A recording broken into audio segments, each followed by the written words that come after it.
Boa noite, meus irmãos. A graça e a paz da parte do nosso Senhor e Salvador Jesus Cristo. Amém? Amém. Louvado seja o Senhor. Canções que falam ao nosso coração, canções que são verdadeiras orações e que expressam muitas vezes aquilo que a gente não consegue falar e aí a gente canta, né? E o Senhor, Ele ouve as nossas canções como orações. Quando a gente o louva, canta a sua palavra, canta a Ele de todo o nosso coração, de tudo aquilo que está no nosso ser, de tudo aquilo que se passa dentro da gente, porque nossas alegrias, nossas angústias, nossas aflições, muitas vezes só Ele o sabe, né? Então já nesse sentido, eu gostaria que você só sinalizasse com a sua mão, tá? Se você tem algum pedido de oração nessa noite. Se você tem algum pedido de oração nessa noite, eu gostaria só que você se levantasse a sua mão. Ok. O Senhor sabe qual é o seu pedido de oração, tá bom? E nós estaremos orando por ele agora, nesse momento. Aí, como você acabou de cantar, Jesus, eis-me aqui. A ti eu vou clamar. Clame ao Senhor no seu coração. Eu vou estar orando daqui, mas você entrega, em específico, nesse momento, o seu pedido ao Senhor. A sua oração ao Senhor nesse momento. Rasgue o seu coração na presença dEle nesse momento. Porque é a Ele que nós clamamos. É a Ele que nos rendemos. É aos pés dEle que entregamos as nossas súplicas. Amém? Vamos orar? Senhor, aqui está o teu povo. O Senhor viu e contemplou aqueles que levantaram as mãos. Aqueles que estão em casa também, que estão escrevendo o seu pedido no chat, ou até aqueles que estão em casa que não têm coragem de escrever o seu pedido no chat por algum motivo, mas o Senhor contempla todos, ó Pai, que levantaram as suas mãos ou que tenham desejo de fazer algum pedido de oração nesse momento. Pai, como foi cantado, só a Ti nós podemos clamar. É do Senhor que vem o nosso socorro, é do Senhor que vem a nossa força, é do Senhor que vem a nossa libertação. Senhor, para corações aflitos, angustiados, almas abatidas, a Tua palavra é a palavra que traz vida. A Tua lei é perfeita ao ponto de refrigerar e trazer vida à nossa alma. Louvado seja o Teu nome, porque temos a oportunidade de nos chegarmos ao Senhor, de nos achegarmos a Ti, ó Pai, e rasgar os nossos corações na Tua presença, apresentando as nossas súplicas, os nossos pedidos, Senhor. Por favor, se for da Tua vontade, atende as nossas orações. Mas se não, ajuda-nos a compreender a Tua vontade e entender que ela é boa, perfeita e agradável para as nossas vidas. Louvado seja o Teu nome por mais um culto nessa noite. Louvado seja o Teu nome por mais uma Quartas com Deus. Louvado seja o Senhor porque temos o privilégio e a oportunidade de falar e orar abertamente sem sermos perseguidos por isso. Obrigado, Jesus. E que o Senhor cuide, por favor, de cada um que levantou a mão aqui presente. De cada um aqui que tem um pedido de oração e que está entregando ao Senhor nessa hora. E que os nossos corações sejam renovados a cada instante pelo Senhor.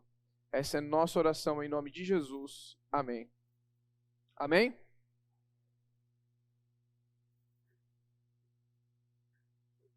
Queridos, Quartas com Deus, livro de Ageu, penúltimo tempo dessa série.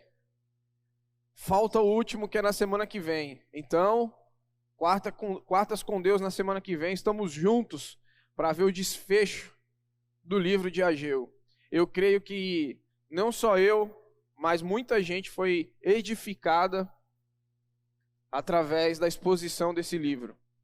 Um livro que nos ensinou muito, que vocês não estão vendo, mas martelou muito na minha cabeça na do Wesley. Tá inchada, tá desse tamanho assim, ó. A dele dá para ver mais, não sei porquê. mas martelou muito na nossa mente, martelou muito as nossas conversas acerca do que esse livro falou aos nossos corações. Então, estamos chegando ao fim na semana que vem, então contamos com todos vocês. Você que está em casa, se puder, está aqui conosco, quarta-feira que vem, para estarmos juntos orando, encerrando essa série em Ageu. Por favor, esteja conosco aqui também, não vamos perder, não vamos desanimar agora na reta final, pelo contrário, vamos fortalecer para a entrada do ano que vem, amém? Amém, é isso aí, ó que amém forte, é assim. Bem, olha lá, isso aí, olha lá. Vamos na empolgação dela. Ageu, capítulo 2, nós vamos ler do verso 15 ao verso 19. Diz assim a palavra do Senhor: Agora, pois, considerai tudo o que está acontecendo desde aquele dia, antes de pordes a pedra sobre pedra no templo do Senhor. Antes daquele tempo, alguém vinha a um monte de 20 medidas e havia somente 10. Vinha ao lagar para tirar 50 e havia somente 20. Eu vos feri com queimaduras e com ferrugem e com saraiva em toda a obra das vossas mãos. E não houve entre vós quem voltasse para mim, diz o Senhor. Considerai, eu vos rogo, desde este dia em diante, desde o 24º dia do mês 9, desde o dia em que se fundou o templo do Senhor, considerai nestas coisas. Já não há semente no celeiro. Além disso, a videira, a figueira, a romeira e a oliveira não têm dado seus frutos, mas desde este dia vos abençoarei.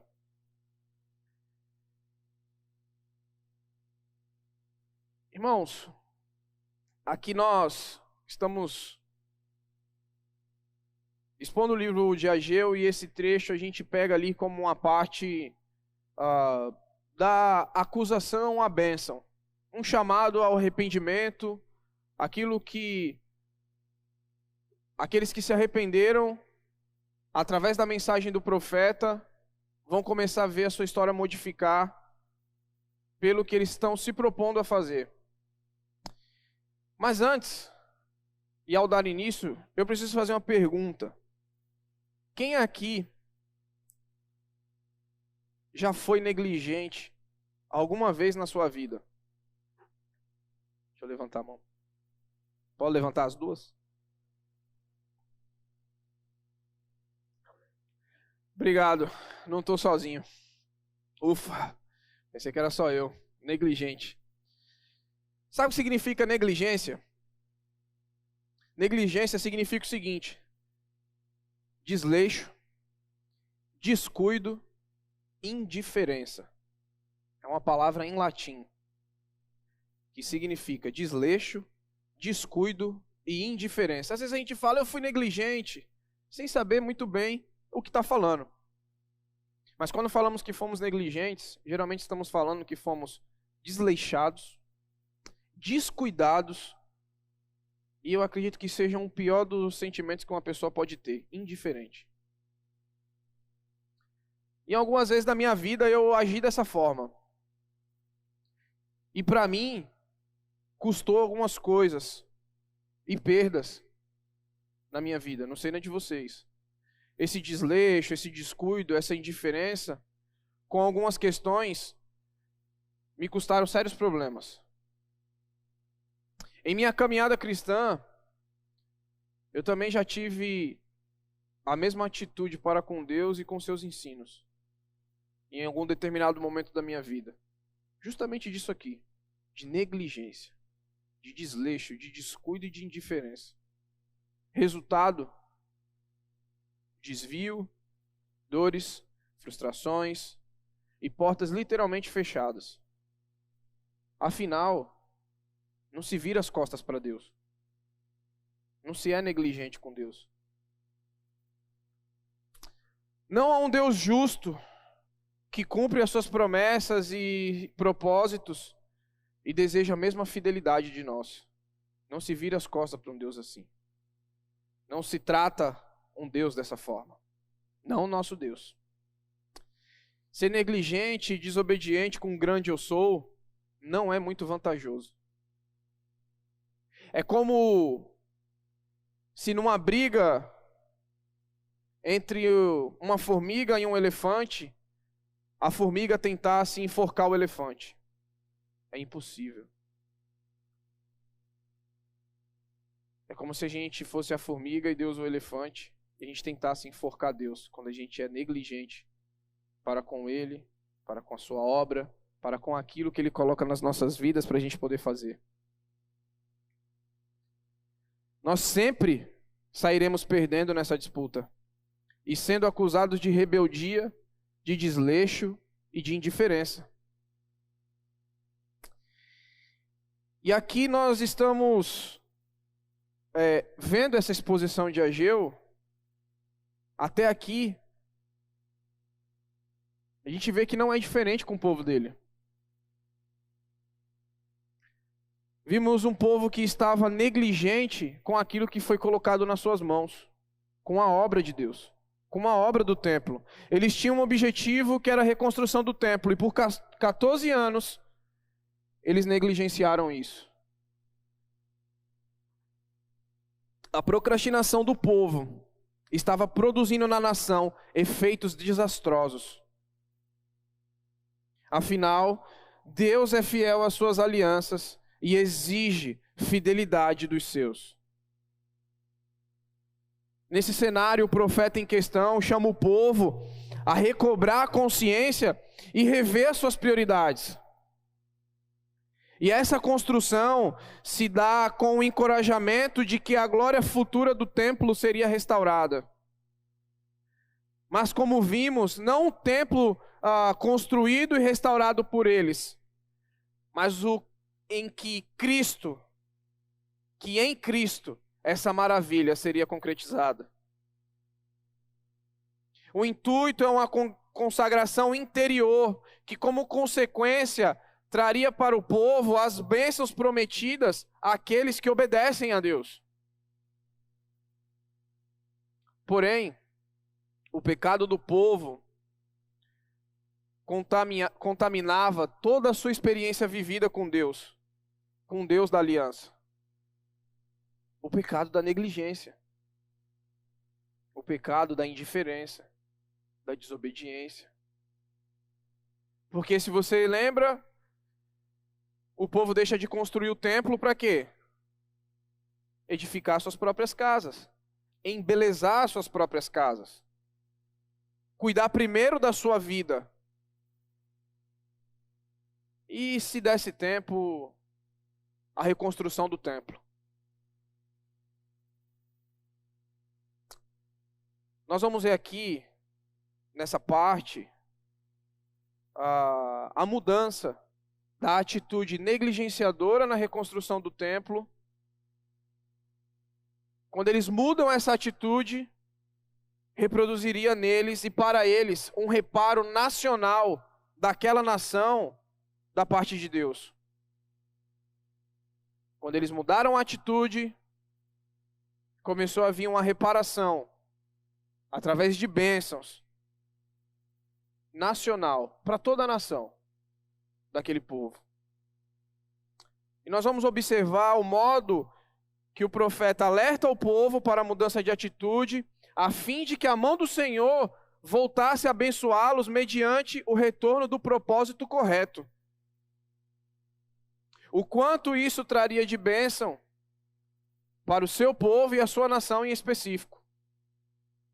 E como isso é aplicado a nós nos dias de hoje.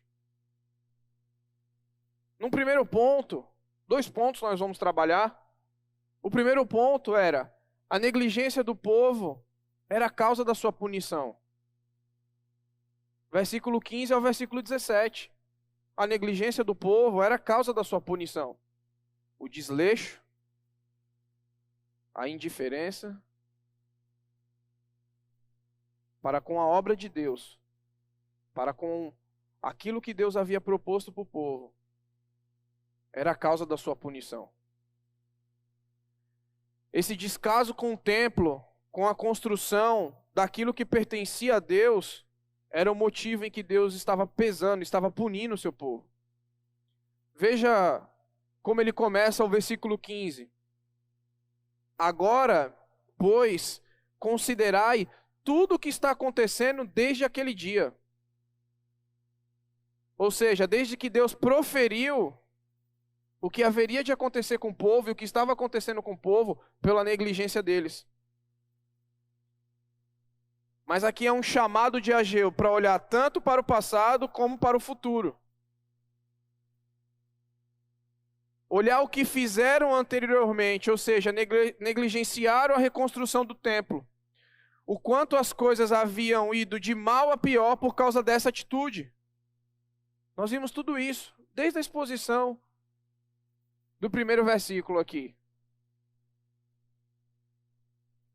Ao adiarem a construção do templo, Ageu chama eles a uma reflexão.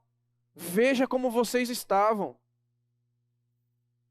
Suas produções só rendiam 50%.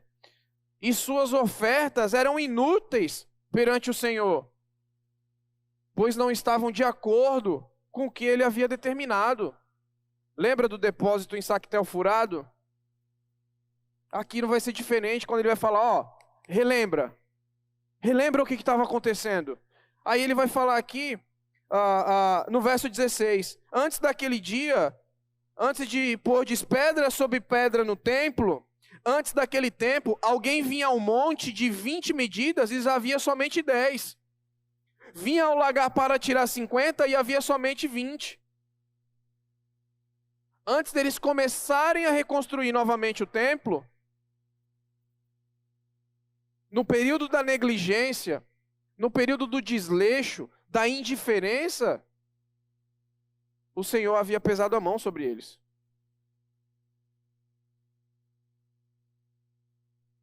E o versículo 17 mostra claramente isso.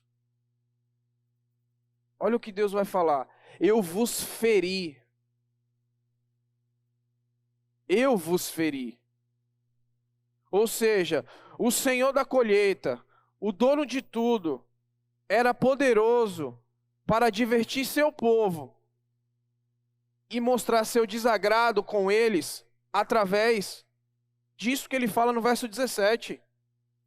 Eu vos feri com queimaduras e com ferrugem, com saraiva, em todas as obras de vossas mãos, e não houve entre vós quem voltasse para mim, diz o Senhor. Se você der uma olhadinha em Deuteronômio 28, 22, vai dizer o seguinte: o Senhor os ferirá com doenças devastadoras, febre e inflamação, com calor abrasador e seca, com ferrugem e mofo, que os infestarão até que morram. E também em Amós 4,9, essa parte específica, Ageu está citando Amós, e continuação de uma fala de Amós, o seguinte: Amós 4,9 diz assim: muitas vezes castiguei os seus jardins e as suas vinhas, castiguei-os com praga e ferrugem, gafanhotos devoraram as suas figueiras e as suas oliveiras, e ainda assim vocês não se voltaram para mim, declara o Senhor. Ageu cita dois textos, principalmente esse de Amós, é uma continuação da fala, para mostrar que esses desastres naturais, essa falta de produção agrícola, era resultado da desobediência do povo com a aliança de Deus. Não era o diabo. Isso aqui vinha da parte de Deus, por causa da negligência com a obra dele. E ler isso aqui e preparar isso aqui, não tem como ficar indiferente. Se a gente lê e vê Deus falando para aquela nação aquilo que se aplica a nós nos dias de hoje, do que ele fazia com o seu povo, e se nós dizemos que somos povo dele, essa fala aqui é para nós também. A negligência com a obra do Senhor não fica impune aos olhos dele. Esse é um dos meios de Deus para conseguir a atenção do seu povo. Vocês querem fazer o que vocês querem? Deus falou para Israel, tudo bem. Planta, mas vai colher metade. E como ele relata ali em Amós, as pragas que acontecem, as ferrugens, está tudo se consumindo aí, porque eu estou fazendo.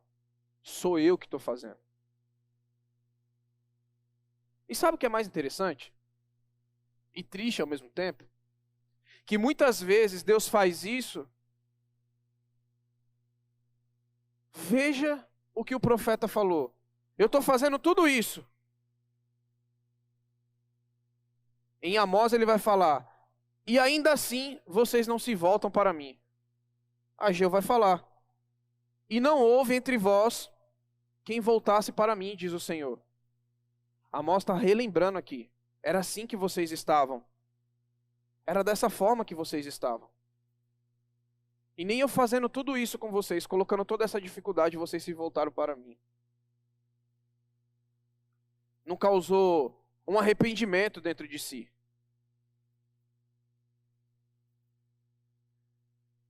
Deus os fere. E mesmo assim aquele povo ainda não se volta para ele. Não havia se voltado para ele. O que a gente pensa para nós? Um povo que negligencia a obra do Senhor, os seus mandamentos, a sua palavra não ficará impune. Há muitos nos nossos dias que estão nessa condição. E em que, de fato, Deus os está ferindo a fim de que essas pessoas se voltem para Ele. É a formiga que tenta enforcar o elefante. O nosso desleixo, a nossa indiferença com a obra que o Senhor colocou nas nossas mãos, não fica impune aos olhos dele. Porque da mesma forma que ele é fiel a nós, ele exige a nossa fidelidade a ele e a sua obra. Irmãos, isso aqui não é nosso. Essa obra não é de 2, de 5, de 10 pessoas. Essa obra todinha aqui é nossa.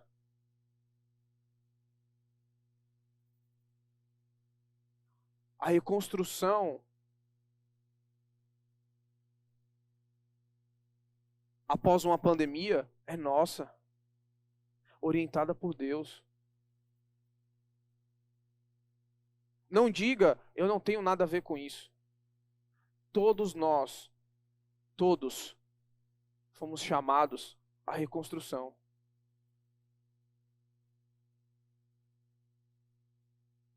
Não é obra de alguns, é obra nossa.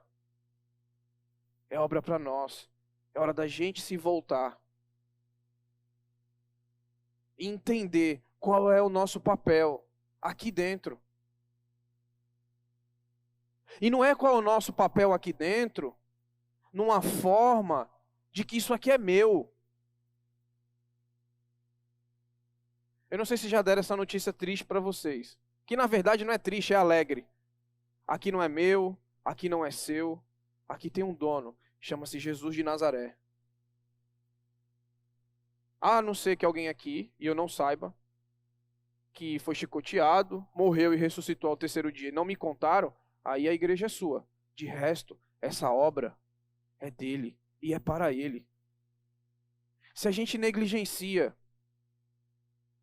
se por birra a gente não faz algo, a conta não chega para mim. A conta é individual. A comanda do céu não é em grupo. A comanda do céu, ela é individual. É o nome de cada um de nós que está lá. Não, Deus, mas eu não fui porque o Wesley não foi, filho. Seu nome não é Wesley, é Gil Clay. Tem nem como confundir. A comanda, filho, é individual. A cobrança é individual. Se vocês se atentarem, eu assisti novamente. E convido vocês a assistirem novamente o que o Fernando falou na Quarta com Deus, semana retrasada. Quando ele cita Hebreus ali, no capítulo 12, aquele trecho do versículo 25 ao versículo 27, Deus vai abalar para que as coisas que não são dele saiam e fiquem somente as que são. É só entender. Enquanto a gente negligenciar as coisas do reino e da igreja de Cristo, nós seremos abalados até que permaneça o que é eterno nas nossas vidas e na vida da igreja.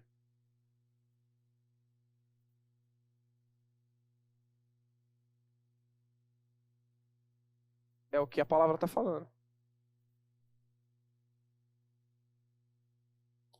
O abalo, muitas vezes, nas nossas vidas, vem do próprio Deus, para que permaneça só aquilo que é eterno. Para que as nossas preocupações egoístas e mesquinhas sejam levadas com o vento.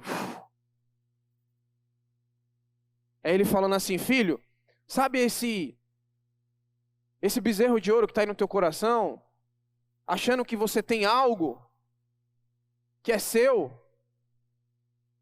Eu vou balançar até isso aí cair, quebrar e ser lançado fora, e ficar no teu coração só o que é eterno, e que vai edificar a minha obra, porque por causa disso, você tem negligenciado, tem sido desleixado com a minha casa.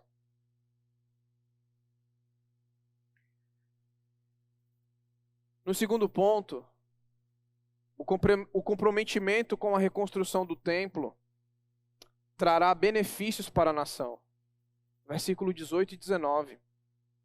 Ageu agora faz um contraponto da negligência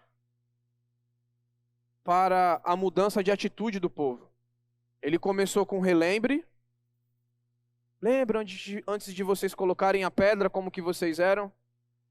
Agora ele traz uma mudança de atitude. Se anteriormente Ageu olha para trás, para os erros cometidos, agora ele olha para frente. Veja o que ele diz: desde este dia em diante. Ele faz essa afirmação declarando que essa semente recém-lançada vai dar muitos frutos. Olha o que ele fala: considerai, eu vos rogo, desde este dia em diante, desde o 24º dia do mês 9, desde o dia em que se fundou o templo do Senhor, considerai nestas coisas. Já não há semente no celeiro. Ele sabia da importância da reconstrução do templo, da retomada, que seria muito edificante para a vida do povo. E que seu castigo e punição pela negligência daria lugar a bênçãos prometidas para aqueles que obedecem a Deus. Por isso ele faz uma declaração audaciosa no versículo 19, de que a semente não estava mais no celeiro, e sim na terra. Mesmo sendo inverno, estação que ninguém se atrevia a dar previsão nenhuma sobre a colheita do ano seguinte, logo ninguém era capaz de prever o resultado da plantação, porque era muito cedo.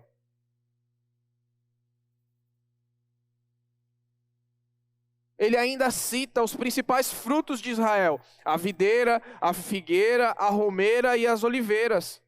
E diz: elas não estavam dando frutos, pois o Senhor os reteve. Mas isso iria mudar. Essa condição iria mudar. Afinal, ele estava falando da parte de Deus. A semente já não estava mais no celeiro, a semente já estava plantada. E mexer com questões agrícolas naquele período era muito complicado, porque dali vinha tudo. Um cara não podia falar bem assim, ó, vai dar certo ou vai dar errado. Ele nem tocava nessas questões, porque ele sabia se desse errado ia dar ruim para ele. Mas Ageu não fala de si, ele fala da parte de Deus.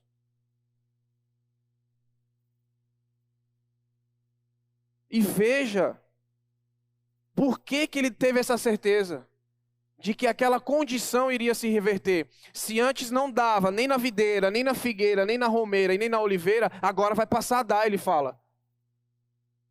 Mas, veja o texto, desde este dia eu vos abençoarei. A graça de Deus sobrepuja o pecado e a contaminação do seu povo. Embora Deus corrija, a misericórdia triunfará no final do julgamento. Esse é o efeito da promessa no versículo 9.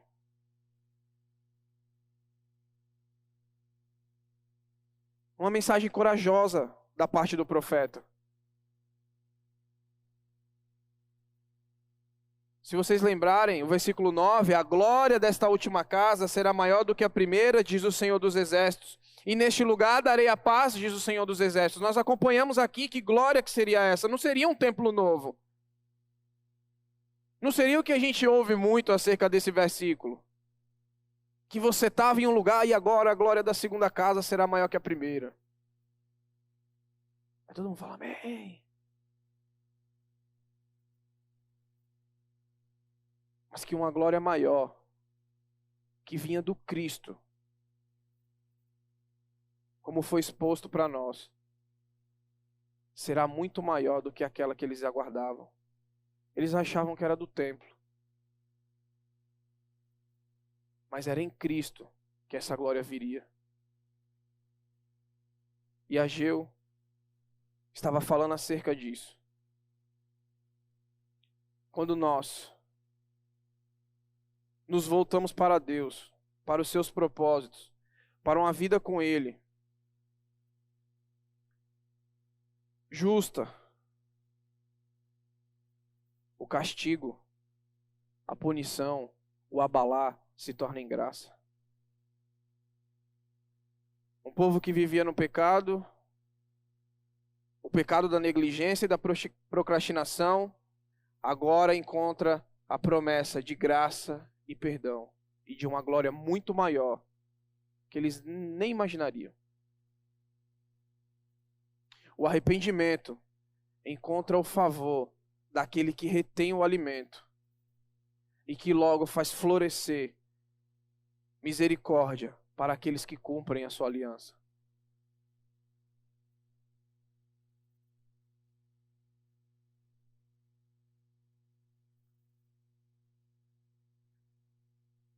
A gente precisa entender o quão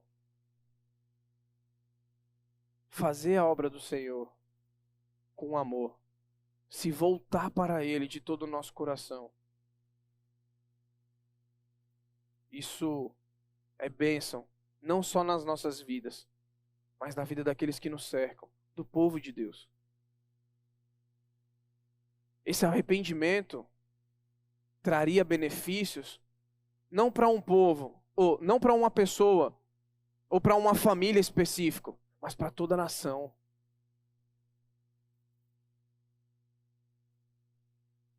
Muitas vezes é disso que nós precisamos. Nos voltarmos, nos arrependermos de fazer a obra do Senhor relaxadamente, com negligência, indiferente.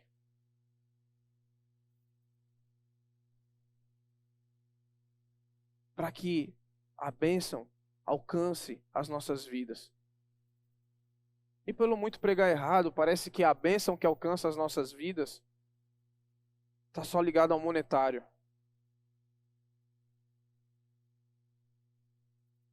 Mas não tem bênção maior do que ver a casa do Senhor, a obra do Senhor andando, caminhando, pessoas se convertendo, pessoas chegando, pessoas trabalhando, e o reino crescendo, e a igreja de Cristo crescendo. Não há bênção maior que essa nas nossas vidas. Não há alegria maior que essa nas nossas vidas. Não tem que existir. Para a gente concluir, a gente vê claramente uma transição de acusação e punição para a bênção resultante de um arrependimento. Após a disciplina, a promessa de vos abençoar. Deus tem prazer em nos abençoar. Deus tem prazer em abençoar o seu povo, ao passo que este lhe é fiel naquilo que ele ordena.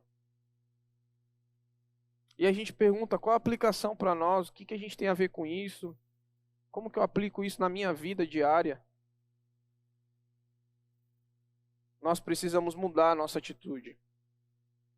E lembrar que a negligência com o Senhor e sua igreja sempre resultará em disciplina da parte dele. Prega-se um Jesus e um evangelho muito doce, mas esquecem da justiça de Deus. Deus não é fiel com quem é negligente com a obra dele, com quem atrasa a sua obra. Se nessa noite a gente olhar para nós e nos vemos como um atrasa-obra, é melhor a gente mudar as nossas atitudes, porque senão a mão de Deus pesa sobre nós. É isso que está aqui. Se ao fazermos um autoexame, nós fomos diagnosticados como um atrasa-obra, é hora da gente mudar. É hora da gente mudar esse curso. Se arrepender, para que o Senhor retire a sua mão e a bênção venha sobre as nossas vidas. É uma correção de rota na vida do cristão, a disciplina. Como foi com o povo, é na nossa vida. A disciplina, ela é uma correção da nossa rota. Se você for ler lá em Hebreus, ele vai falar o quê? Que nenhuma disciplina no momento parece agradável, mas ela gera frutos lá na frente.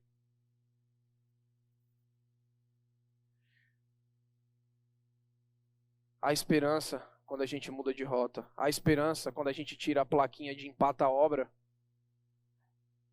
e coloca a plaquinha, estamos em obra. Afinal, onde abundou o pecado da negligência, pode superabundar a graça no arrependimento.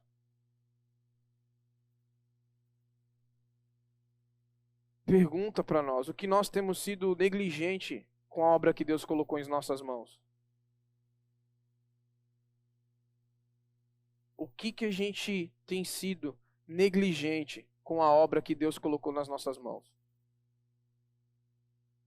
Domingo eu fiz uma pergunta, quem é seu discípulo? Quem você discipula? Qual tipo de crescimento o evangelho está tendo a partir da tua vida?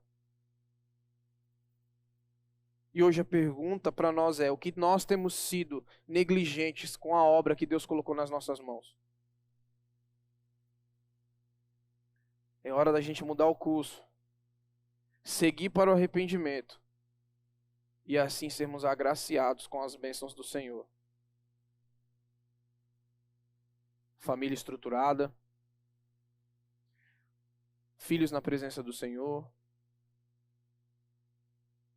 familiares seus se convertendo através da sua vida, pessoas no seu trabalho vendo a diferença que o Evangelho faz na sua vida. As bênçãos do Senhor são isso, é isso, uma das. Porque quando a gente se arrepende, a mudança, ela é visível. Quando a gente se arrepende de fato, Senhor, me perdoa por esse desleixo com a tua obra, por essa indiferença com a tua obra.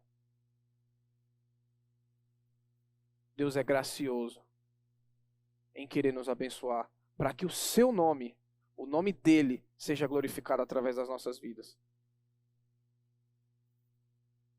A graça sobrepujará o pecado e a contaminação, se nos arrependemos dos nossos maus caminhos e nos voltarmos de todo o coração para Deus e para a sua obra. A negligência, o desleixo e a procrastinação não pode mais ter lugar em nossas vidas, com Deus e com a sua obra. Que Deus nos ajude. Que Deus possa, a partir de mim, mudar essa realidade que muitas vezes a gente se encontra. De realmente fazer um autoexame e falar bem assim: Deus, no que eu estou sendo relaxado? No que eu estou sendo desleixado? No que eu estou sendo indiferente? É momento da gente se arrepender, para que as bênçãos do Senhor venham sobre todos nós. Porque aqui não era para um indivíduo, aqui era para um povo. Amém? Vamos orar? Senhor, nós queremos começar, eu quero começar te pedindo perdão. Porque há uma autoanálise muitas vezes. A tua obra foi feita por mim relaxadamente. Perdão, Senhor, porque quando isso aconteceu, muitas vezes não entendi por que os ventos, por que estava tudo balançando na minha vida. E através da tua palavra, o Senhor me mostra que muitas vezes foi por falta de interesse, de indiferença com a tua obra. Tem misericórdia, Senhor. Me perdoa. Que nós aqui, que escutamos a tua palavra nessa noite, possamos colocar em prática tudo isso que nós ouvimos. Que nós possamos nos arrepender de fato, de coração, para que a tua obra cresça. Para que o teu reino seja espalhado. Para que o teu reino cresça, para que pessoas sejam alcançadas através das nossas vidas. Senhor, nos livra de fazer a tua obra relaxadamente, Pai. Nos livra de fazer algo tão magnífico, tão maravilhoso que o Senhor confiou às nossas mãos a fazê-lo relaxadamente, Pai, por favor. E que possamos mudar as nossas atitudes, que possamos mudar a plaquinha do nosso coração, de empata obras para em obras. Aquele que está fazendo a obra andar, que está fazendo o reino caminhar, porque está apegado ao Senhor, Pai. Louvado seja o teu nome. Por favor, Jesus, a começar em mim, que possamos fazer essa obra com todo vigor, que possamos fazer essa obra com todo amor, que possamos realizar essa obra com todo afinco, Senhor. Por favor, Pai. Para que o teu nome seja glorificado. Essa é nossa oração em nome de Jesus. Amém.